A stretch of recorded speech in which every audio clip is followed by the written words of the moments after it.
buenas con todos ustedes. Esto es Vida Catastral. Mi nombre es Nilton Paredes y hoy día vamos a traer el tema de la inmatriculación desde el punto de vista técnico. Lo he hecho así porque he visto que hay muchos temas de inmatriculación por las redes, pero desde el punto de vista legal. Lo que yo quiero ahora es resaltar el punto de vista técnico de las inmatriculaciones. Así es que, sin más preámbulos, empezamos. Bien, la inmatriculación es el acto por el cual se incorpora un predio al registro.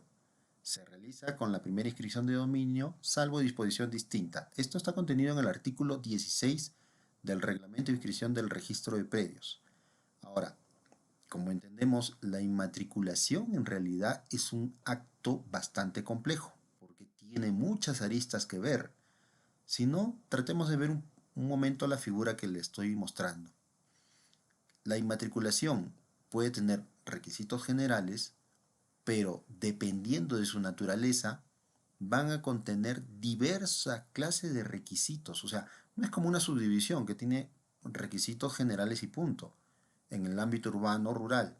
En este caso, la inmatriculación va a tener una serie de requisitos, por ejemplo, si lo que pretendemos inmatricular es un predio urbano, o si es un predio rural, o si es propiedad del Estado, o si es proveniente de la reforma agraria, o si es de las comunidades campesinas y nativas, de las propiedades informales. Pero una aplicación muy interesante también es cuando se inscribe por primera vez al registro un predio materia de embargo, o sea, hay una orden del juez que ordena inscribir el embargo, y si el predio no está inscrito, hay que registrarlo. Entonces, por cada uno de estos, que pueden haber evidentemente muchos más, pueden haber requisitos diversos para cada uno. Ustedes saben, por ejemplo, que en las propiedades del Estado, cuando uno inmatricula predios del Estado, son por normas especiales. No son las normas comunes de un predio urbano o un predio rural. Entonces, el tema de la inmatriculación en realidad es muy amplio y voy a tratar de ver lo principal que tiene que ver con la parte técnica aquí. Algo más del tema de derecho en este caso de inmatriculación, es decir, que necesariamente tenemos que hablar de que el tema de la inmatriculación viene por el Código Civil. En el libro noveno está el tema de los registros públicos, entre sus artículos 2008 a 2045, y sobre todo en el artículo 2018, habla de la primera inscripción de dominio. Nos dice también en este Código Civil que para la primera inscripción de dominio se debe exhibir títulos por un periodo ininterrumpido de 5 años o en su defecto títulos supletorios.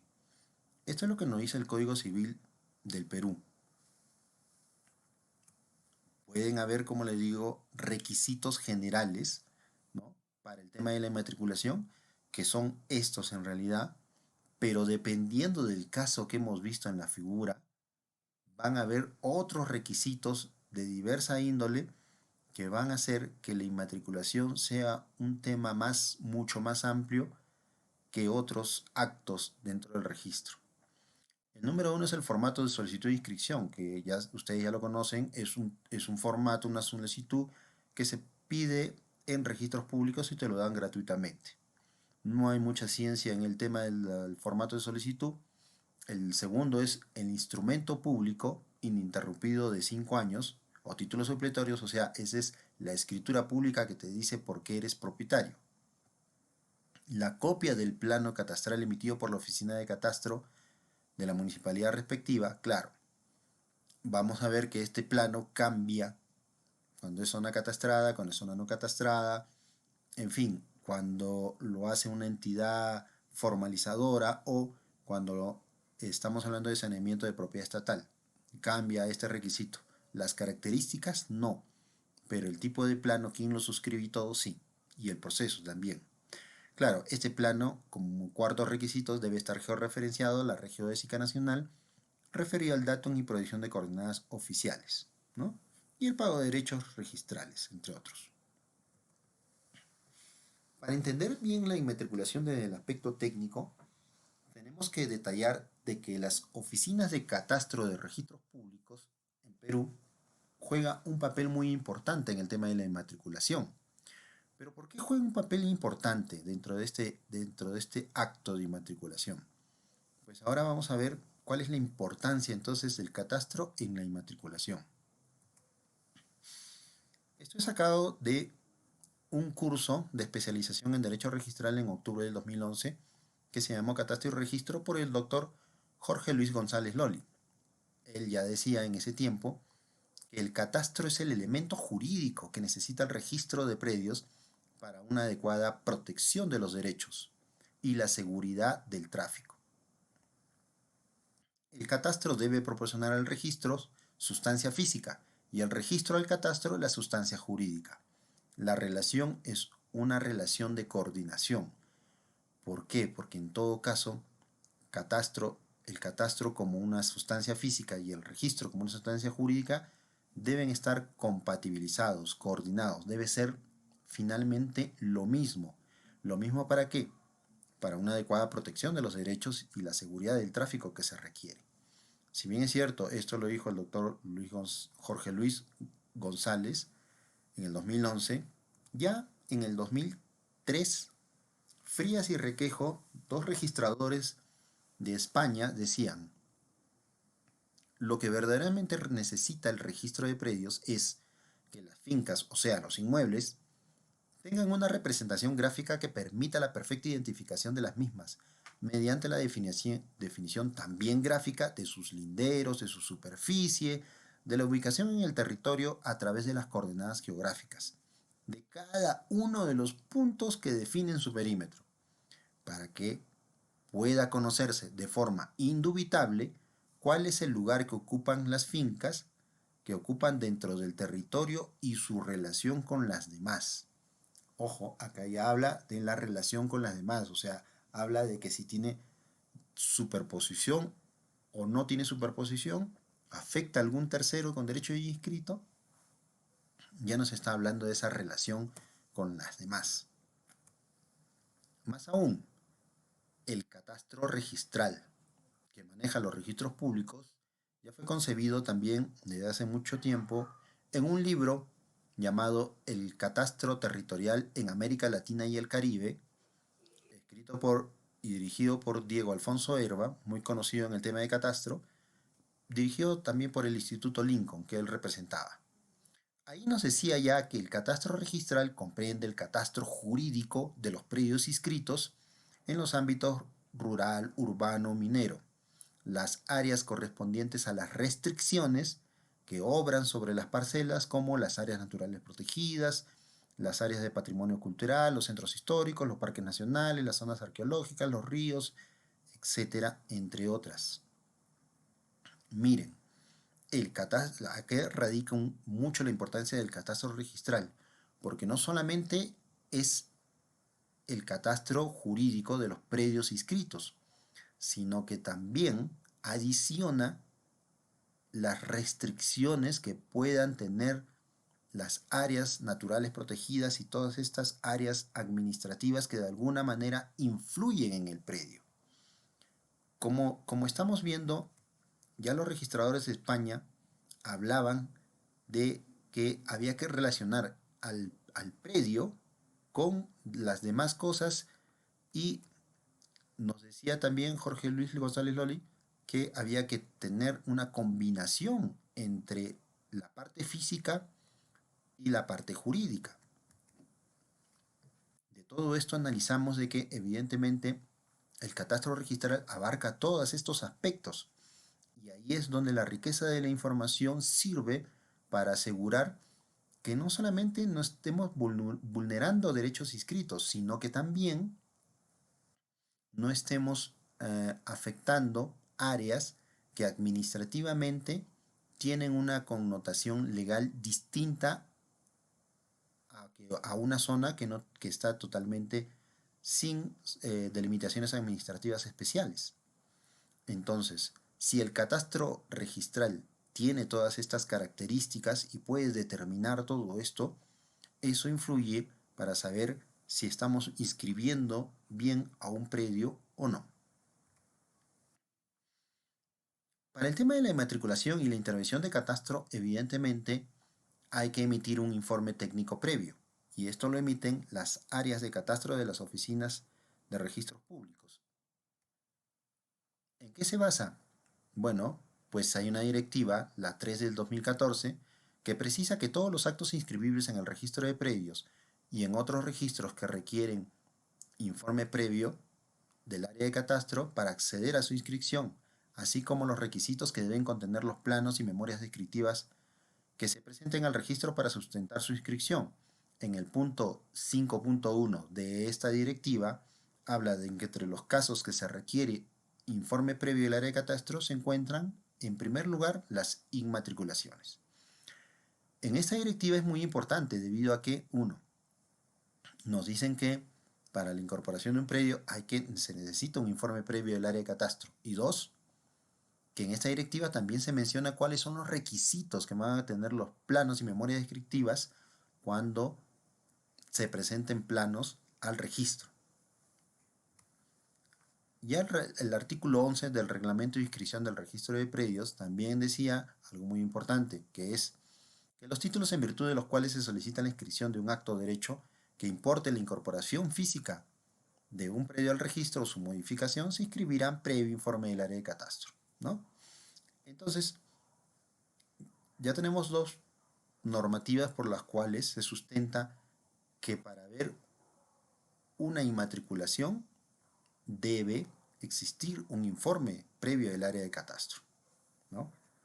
Ahora, este reglamento de inscripción del registro de predios también nos trae unas cosas muy interesantes y nos dice que el área de catastro verificará los datos técnicos del plano presentado de conformidad con la normativa vigente. Ya sabemos de dónde viene la normativa, ¿no? De la Directiva 3.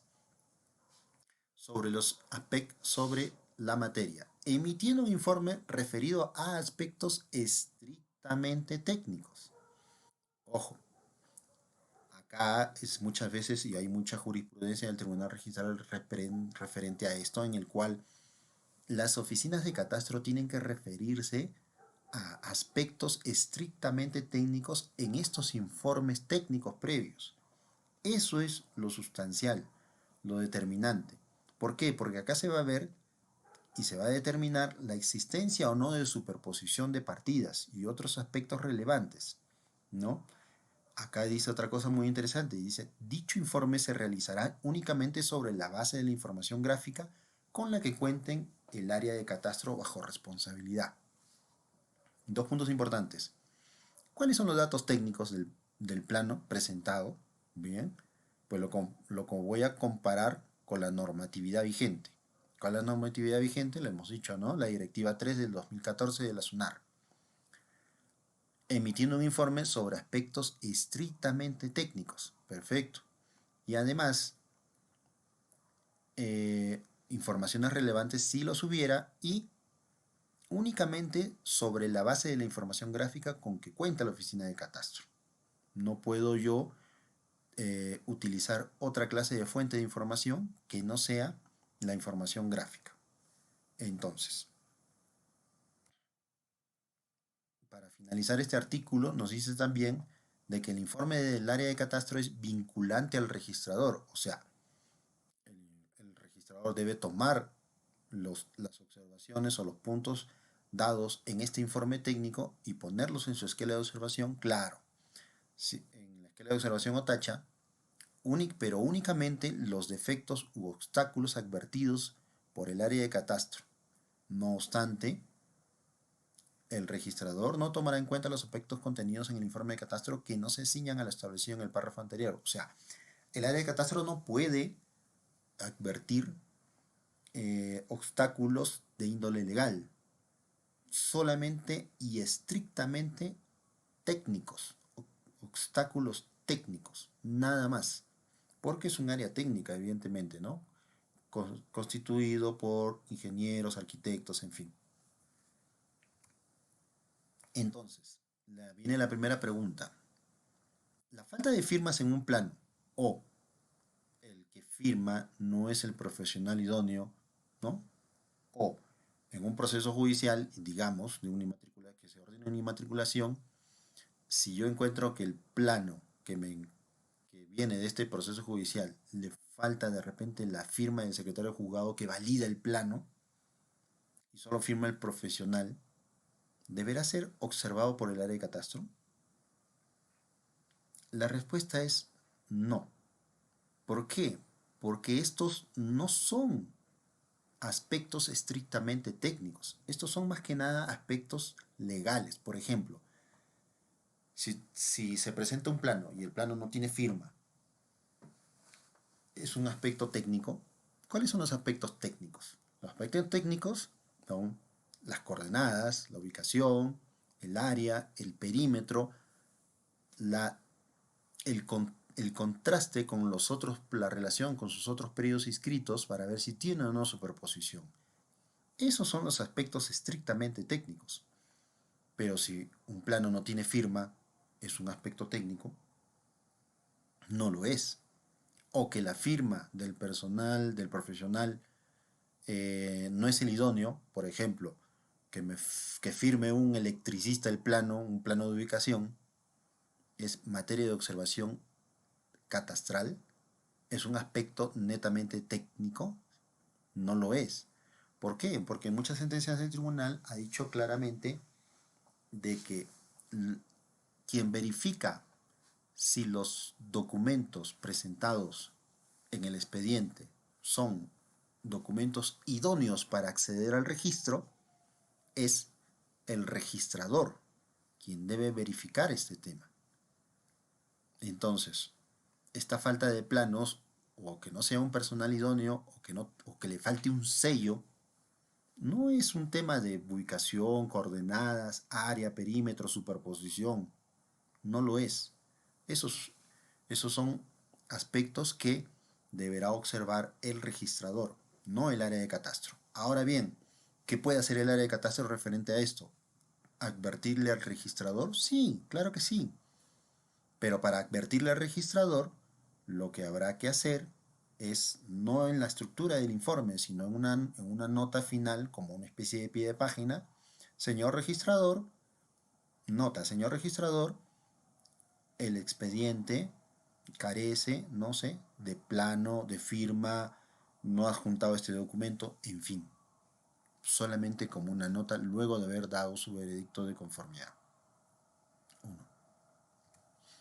Bien, otro aspecto también interesante es la falta de un documento o requisito puede ser observado por el área de catastro. La falta de un documento o requisito puede ser observado por el área de catastro. No puede ser observado. Digamos, ¿qué pasa si no adjuntó el certificado negativo de catastro? Y no adjuntó el certificado catastral o el plano catastral. Pues bien, esto no lo puede observar el área de catastros. ¿Qué pasa si no tuviera plano el expediente?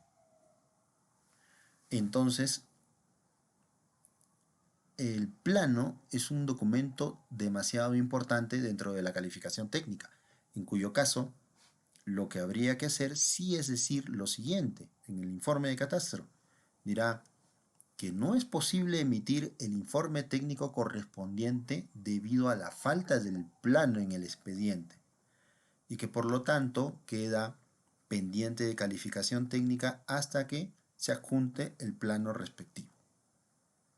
Entonces, ahí sí no es una observación, sino que lo que estás haciendo no es observar, lo que estás diciendo es, oye, no puedo cumplir un trabajo porque no me das la herramienta para poder yo hacer mi análisis. O sea, falta este documento, pero no lo digo como observación, lo digo como una falta de un documento con el cual yo no puedo concluir mi trabajo de análisis. Veamos, como les digo, veamos aspectos de preguntas. Si el usuario no presenta toda la documentación técnica requerida en la normatividad para la materia, ¿debo observar el expediente? Miren, ¿cuál es, ¿cuál es la documentación técnica requerida? ¿Cuáles son las cosas que pudieran faltar a veces en un plano? Por ejemplo, que no tenga coordenadas UTM, distancia a la esquina transversal más cercana, la zona. el datum. Veamos punto por punto. La pregunta es, ¿yo debería observar si alguno de estos requisitos se ha obviado dentro del expediente? La respuesta es no. No siempre y cuando puedas realizar tu informe técnico. Si, el análisis te conlleva a que ese dato que tú no tienes en el expediente, con la falta de este, no puedes terminar tu informe, entonces sí lo observas. Pero veamos, si no me ponen en el expediente las coordenadas UTM, pero estoy en una zona catastrada y sí me han puesto la distancia a la esquina transversal más cercana, ¿puedo yo ubicar al predio? Claro que sí, porque si es una zona catastrada tenemos cartografía base. Y la cartografía base nos va a poder ayudar a ver y ubicar exactamente al predio en base a la distancia a la esquina transversal más cercana. Ahora bien, ¿qué pasa si no me han colocado la distancia a la esquina transversal más cercana en el plano? Pero tengo coordenadas UTM. Pues con las coordenadas UTM podrás suplir el tema de la distancia a la esquina transversal más cercana. Y si no tengo zona, vean, vamos, que sabemos que en el Perú existe la zona 17, 18 y 19. Y nosotros como técnicos sabemos perfectamente dónde queda cada una de estas zonas y si mi predio está en una determinada zona o no. O sea, no me impide que yo termine de hacer mi informe técnico el que no me ponga en una zona. Y el datum, podría ser el datum, mira, si tengo coordenadas, pero no me han mencionado el datum, ojo, yo puedo, con la lectura solo de las coordenadas, definir si estamos hablando de WGS84 o PESAC 56. Finalmente, sea uno sea el otro, el tribunal ha dicho muchas veces que se puede presentar en cualquiera de los dos datos o los dos, ¿no? Entonces, la pregunta siempre va a ser, con la información que cuento en el expediente, ¿puedo terminar mi informe técnico? Si la respuesta es sí, pues que falte alguno de estos datos no te va a impedir que tú termines de realizar bien hecho tu informe técnico. Por lo tanto, no sería necesario observar el expediente. Recuerden que hay que hacer proinscripción. Y esto está determinado más que nada en un memorándum circular del 2018, en el cual se habla de una estandarización. Escuchen bien esto, miren. Cuando el usuario no haya cumplido con todos los requisitos técnicos señalados en la Directiva 2, esta Directiva 2 se refiere a las búsquedas catastrales. Sin embargo, la información técnica presentada permite la emisión del informe técnico favorable, se procede a la evaluación técnica debiendo precisar tal situación en el citado informe. Entonces, ¿qué nos quiere decir este memorando circular? Oye, si el usuario no ha presentado todos los datos, pero tú, con los datos que tienes, puedes emitir tu informe técnico, debes proceder a la evaluación. Claro, vas a precisar en tal situación, en el informe vas a citar qué es lo que faltó y con qué has hecho tu ubicación. En el mismo caso, es igual para el tema de las inmatriculaciones, a título personal yo diría lo mismo. Oye, si con la información que tengo puedo yo ubicar al predio, entonces debo emitir mi informe técnico, ¿no?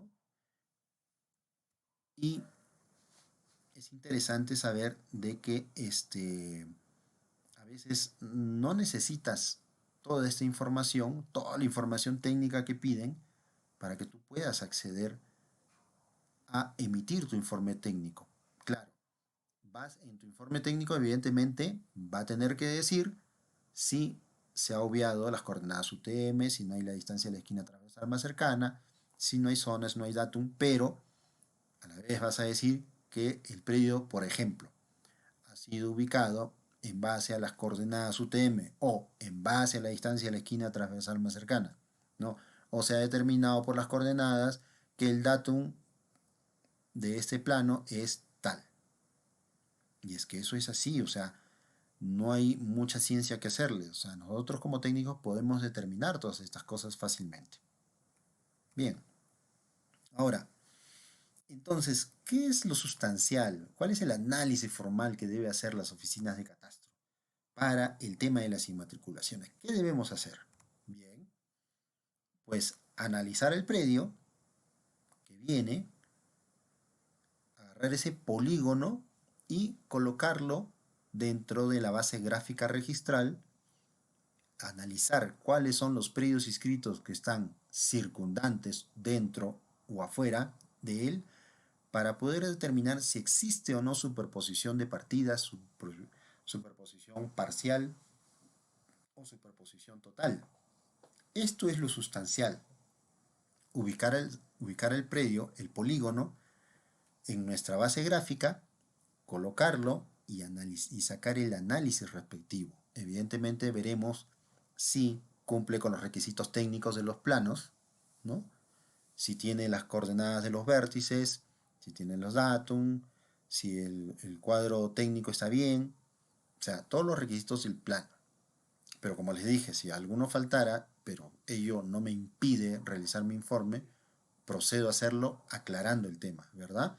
Y finalmente saco este gráfico que nos determina si los predios están inscritos o no están inscritos dentro de él.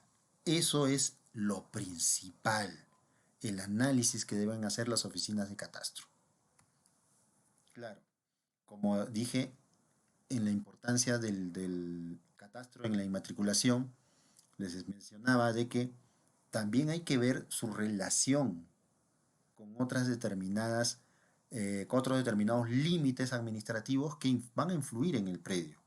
Acá vemos en el gráfico que hay una zona arqueológica y que hay un título que son los polígonos rojos que quieren ser materia de inscripción. En el mismo caso, vemos que a la ubicación del predio hay una restricción que es un parque arqueológico donde se está ubicando el otro predio. Entonces, hay que ver con los predios inscritos y su relación con las demás áreas administrativas que pueden influir en el predio. Una cosa y otra pregunta importante es, dentro de todo esto, ¿puedo usar el Google Earth para realizar observaciones en los informes técnicos?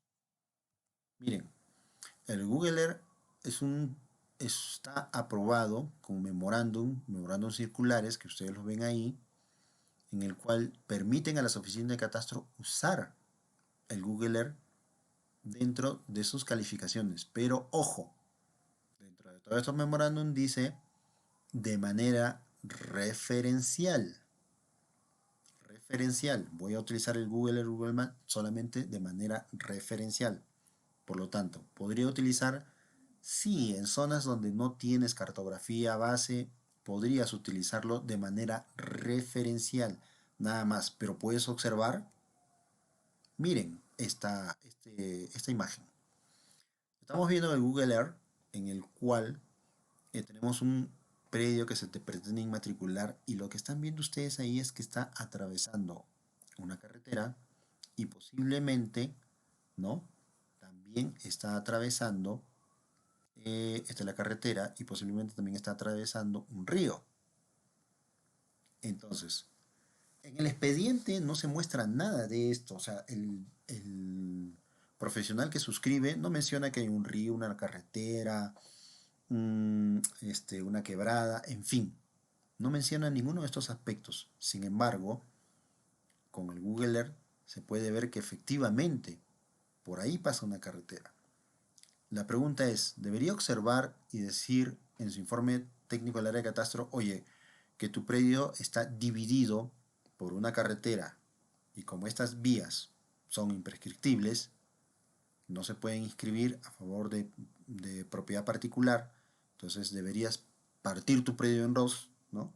Igual por el mismo tema del río, los recursos hídricos la ley de recursos hídricos no nos permite hacer la inscripción. Entonces deberías partir tu predio, o sea, finalmente quedaría partido en una, dos, tres secciones, no en un total que se está presentando aquí. ¿Pero esto de dónde lo saqué? ¿Del expediente? No. del análisis del Google Earth. Entonces, tenemos resoluciones del Tribunal Registral referente al uso de aplicación del Google Earth, en el cual nos dice: la única información gráfica que puede ser tomada en cuenta por la Oficina de Catastro para emitir sus informes es aquella referida a las inscripciones existentes. Inscripciones existentes. La carretera se inscribió, si no está inscrita, no. Porque hoy en día Provías inscribe las carreteras. ¿El río está inscrito? Pues no. Entonces, solamente aquella refería a inscripciones existentes. Si no están inscritas, no puedes utilizar otra información gráfica para poder hacer tus observaciones bajo responsabilidad.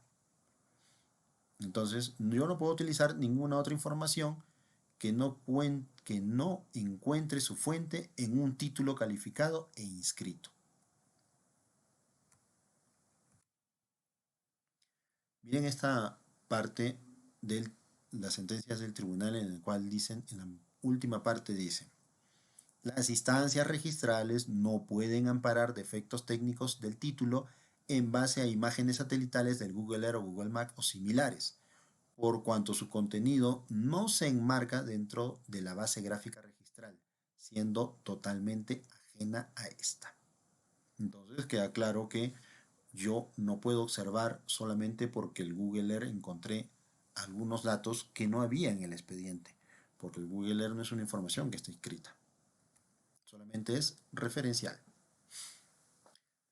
Ahora bien, si no puedo utilizar el Google Earth, entonces no podría utilizar nada más, solamente me debo ceñir estrictamente a aquellos que tengan su fuente en un título archivado. No. Hay una resolución de la Dirección Técnica Registral, número 39 del 2017, que nos habla de los lineamientos que regulan la incorporación y uso de la cartografía base para el conocimiento de la base gráfica registral. Yo he extraído el 6.9 de las disposiciones generales y nos dice: el personal de las áreas de catastro y la subdirección de catastro deben tener acceso a cartografía temática de las entidades públicas y privadas que cuenten con el servicio de cartografía en línea. Esta cartografía permite advertir la existencia de áreas de características especiales como zonas arqueológicas, áreas naturales protegidas u otros. En el caso de que las entidades no cuenten con dicho servicio, la SUNAR debe solicitar la información temática. O sea, ya nos están corrigiendo esta parte en la cual le dice: oye, tú lo único que puedes tomar para tu informe técnico es lo que lo tengas en el título archivado, o sea, lo que ya está inscrito. No, también te dice: puedes utilizar cartografía temática, ¿no?, que está en línea, y esta cartografía permite advertir la existencia de áreas con características especiales. ¿Cuáles son esta fuente de información de cartografía en línea que nosotros podríamos utilizar para poder advertir dentro de nuestros informes técnicos que está sucediendo algo que no me lo dice el expediente en sí? Tenemos muchas fuentes. Una de las más importantes, y no voy a mencionar todas porque son varias hoy en día en realidad, es por ejemplo el SICAR del Ministerio de Agricultura, donde están todos los predios rurales inscritos y las comunidades campesinas también. Entonces, ¿puedo utilizar esta fuente de información que es del Ministerio de Agricultura? Sí, claro que sí, puedo utilizarla. Puedo utilizar el CERFOR. Ustedes saben que la oficina de CERFOR, ¿no?, que también es del Ministerio de Agricultura, ve todo el tema de áreas naturales protegidas. El hecho de que esté inscrito o no esta área natural protegida no quiere decir que no surta ningún efecto jurídico. En realidad sí. O sea, que no esté inscrito no quiere decir que no lo vaya a poner en mi informe de catastro. Si está dentro de esta cartografía en línea, que es de una entidad pública oficial, yo sí lo podría decir que el predio a inmatricular se encuentra dentro de una área natural protegida. Y yo puedo utilizar estas fuentes de información con el identificador, yo puedo saber el número de la resolución y el nombre del área natural protegida que está afectando a esta calificación. Entonces, puedo utilizar también esta información. El Geopatrimonio del Ministerio de Cultura es una web muy interesante porque nos dice específicamente cuáles son las delimitaciones administrativas que tienen que ver con el patrimonio cultural, ¿no? Entonces, esta fuente de información también es interesante porque, vuelvo a decir, no todo está inscrito. Entonces, yo puedo tener áreas naturales protegidas que aún no están inscritas, pero que sí están declaradas como tal. Y puedo tener áreas de patrimonio cultural que no están inscritas, pero que ya tienen resolución, ya tienen documentación y ya es una área administrativa dentro de una institución pública. Por lo tanto, deberé informar todo esto dentro de mi informe técnico al registrador. ¿Y qué pasa si hablamos de el CNPRE, el Centro Nacional de Estimación de Prevención y Reducción de Riesgos y Desastres? Debería yo informar que el predio que se pretende inmatricular está dentro de un área considerada en riesgo. Pues sí, ya recuérdense que se puede también hacer inmatriculaciones mediante lo que es la 27157 o la 3830, ¿no? La ampliación de tiempos, en el cual están prohibidas hacer regularización de edificaciones y por consiguiente su anexo, la inmatriculación, utilizando esta norma en zonas en las cuales están declaradas en riesgo. Por lo tanto, ¿puedo utilizar esta fuente de información? Si es de gobierno, sí, también, claro que sí. Entonces puedo utilizar todo esto. Y así puedo utilizar muchas en realidad. Otro punto importante es la procedencia de la inmatriculación. Veamos. No impide la inmatriculación de un predio que señale la imposibilidad de determinar si un predio se encuentra inscrito o no. Tampoco impide la inmatriculación del informe, el informe que determine que el predio ya se encuentra inscrito, siempre que el título presentado tenga mérito suficiente para cancelar el asiento a favor del titular registral que figura en el registro. O sea, hay dos puntos importantes. Si la oficina de catastro determina que no puede determinar de forma indubitable si el predio que se pretende inmatricular se superpone a otro ya inscrito o si forma parte de otro ya inscrito, por falta de plano, porque el plano es un croquis, en fin, por N motivos, eso no va a impedir, eso es un beneficio para el usuario. ¿Por qué? Porque no va a impedir la inscripción, la inmatriculación va a continuar. Eh, por otro lado, vamos a ver que esto está ya dentro del artículo 16 del reglamento de inscripción del registro de predios en base a precedentes y plenos mencionados ahí. Ahora, ¿por qué se genera todo esto? Lo vamos a ver un poquito más adelante, con gráficos especiales. Hay otra sentencia del tribunal referente a la renuncia diaria, y este es un tema muy interesante, porque en la inmatriculación es improcedente inmatricular un predio cuando la documentación técnica evidencia que parte del predio está inscrito, pero, no obstante a ello, dicha superposición parcial constituye un defecto subsanable, pues el interesado podría renunciar al área superpuesta.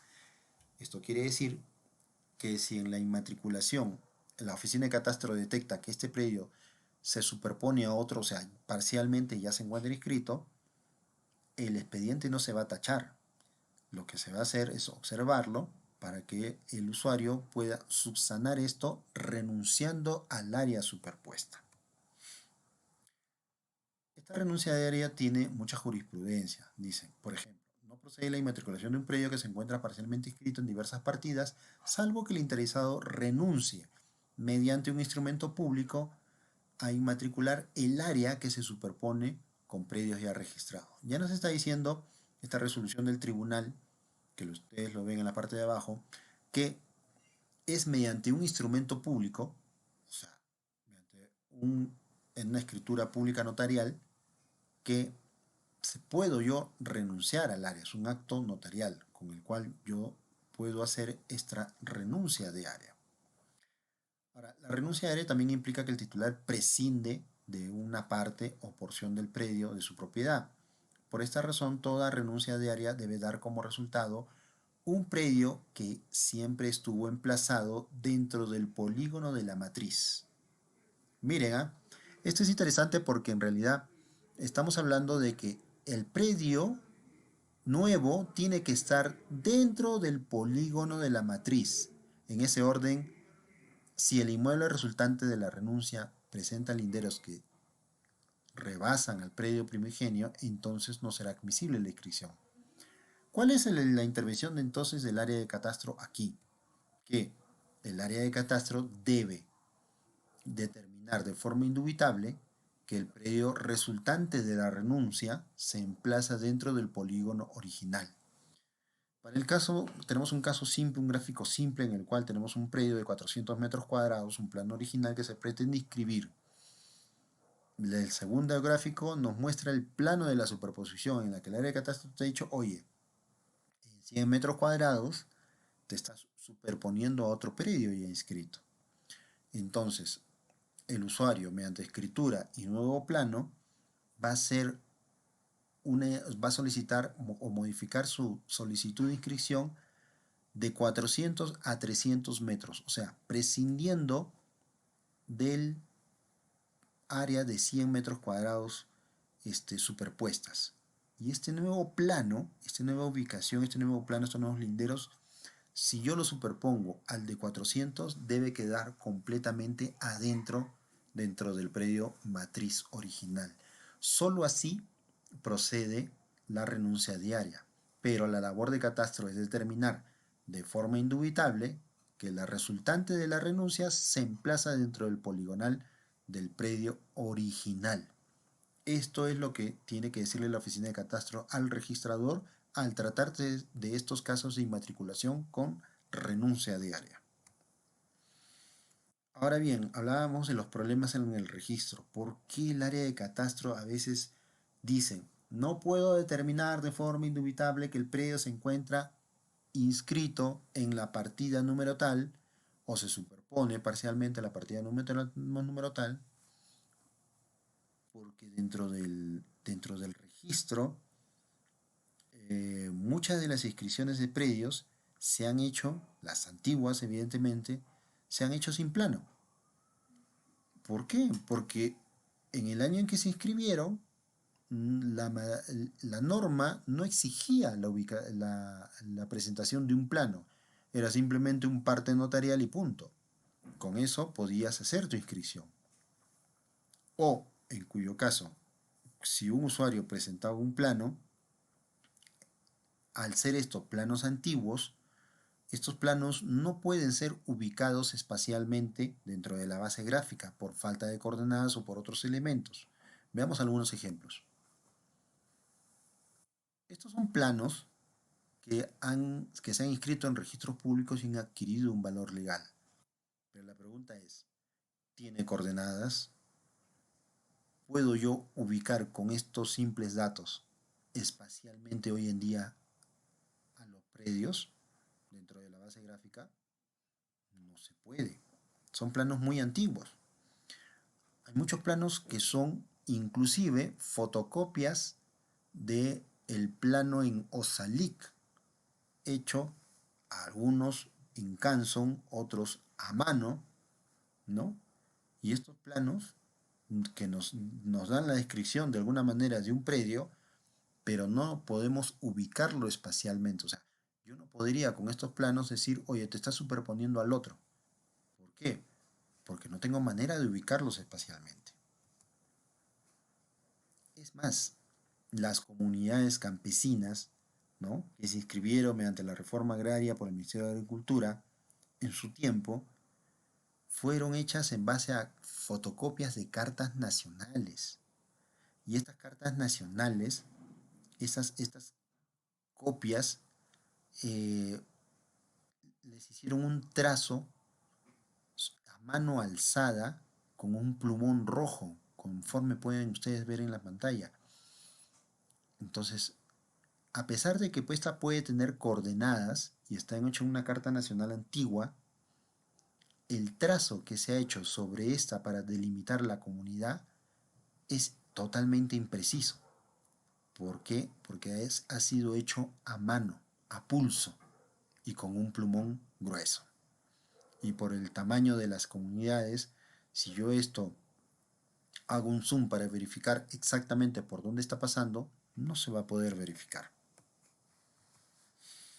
¿Y qué sucede hoy en día? Que cuando tú agarras un plano que está escrito y lo superpones con una cartografía en el cual si lo has hecho con métodos actuales de levantamiento topográfico, vas a ver que el predio físico no calza sobre el predio gráfico con el cual se ha inscrito el plano.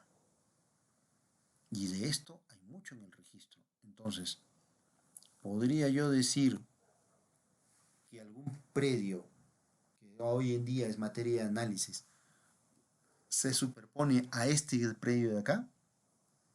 No, no lo puedo, porque yo no puedo ubicar espacialmente esto. Entonces, menos le podría decir si se superpone o no a ese predio inscrito, que es materia de trámite hoy en día.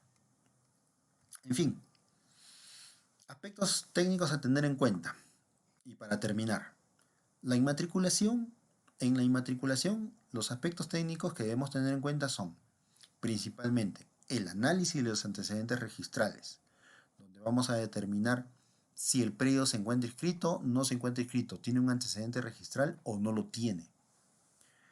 Los datos técnicos del plano, conforme a la normatividad y a la directiva que hemos visto. Hay que analizar el plano y ver si cumple o no cumple. Y si cumple o si tiene algún defecto, entonces determinar si a pesar de que se ha advertido que le falta algún dato, podemos o no continuar con nuestro informe técnico, ¿no? Si existe superposición o duplicidades referente al predio que se va a inscribir.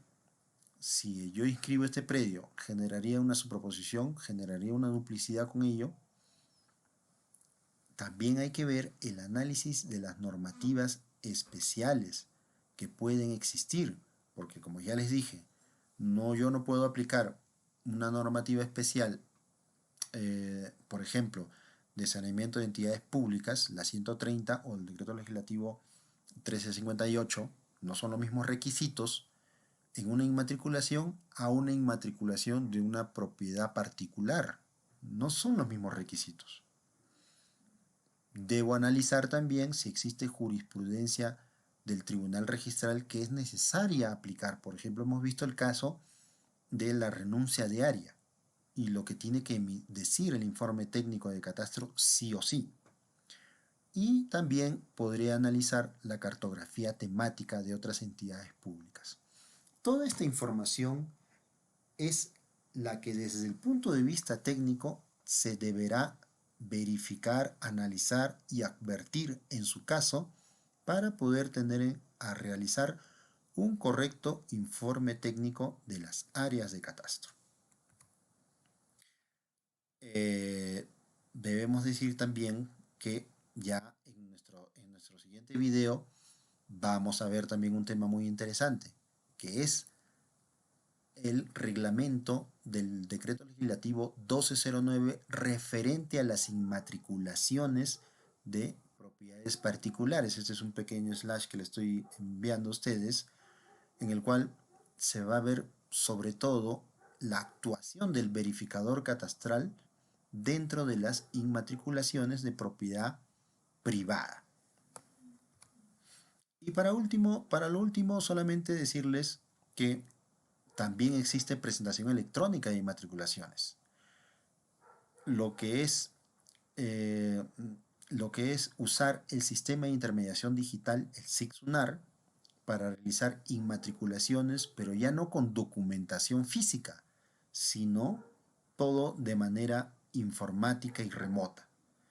La resolución 233 del 2019 de la SUNAR ha autorizado que a partir de noviembre del 2019, o sea, hace poco nomás, hace unos meses, la presentación electrónica al registro a través del sistema de intermediación digital, las resoluciones administrativas y la documentación que contiene la información gráfica correspondiente, suscritas todas con firma digital y expedidas solo por la SBN para inmatricular predios y todos aquellos actos vinculados al tema de saneamiento. O sea, ya no es el tradicional elaboración del expediente, el formulario, el pago de tasas, no, ya no, sino simplemente es la resolución administrativa que aprueba esa inmatriculación más el archivo gráfico que debe contener el plano correspondiente y todo esto viaja telemáticamente a las oficinas de los registros públicos desde la SBN, ¿no? Para que se procese todo el sistema de inscripción y se le dé prioridad a esta clase de inscripción vía telemática, con firmas digitales, y en nuestro caso, firma electrónica y digital, ¿no? Este es un nuevo avance que solamente puede ser hecha mediante la SBN y SUNAR para el tema de la inmatriculación. Bien, como les dije, en realidad la inmatriculación es un tema muy grande, muy amplio, pero yo creo que esto es una de las cosas principales sobre el tema de la inmatriculación visto desde el punto de vista técnico. Espero que les haya gustado, que les haya parecido interesante y que hayan podido de repente ver algunos aspectos que pues generalmente no se ven muchos en cuenta cuando se habla del tema de inmatriculaciones. Y esperamos que en el siguiente video, que vamos a hablar sobre el tema de las matriculaciones, pero ya desde el punto de vista de las 1209, podamos ver la actuación del verificador catastral, que es un tema muy interesante, que lo vamos a poner pronto en las redes de Vida Catastral. Gracias por su atención, muy amables.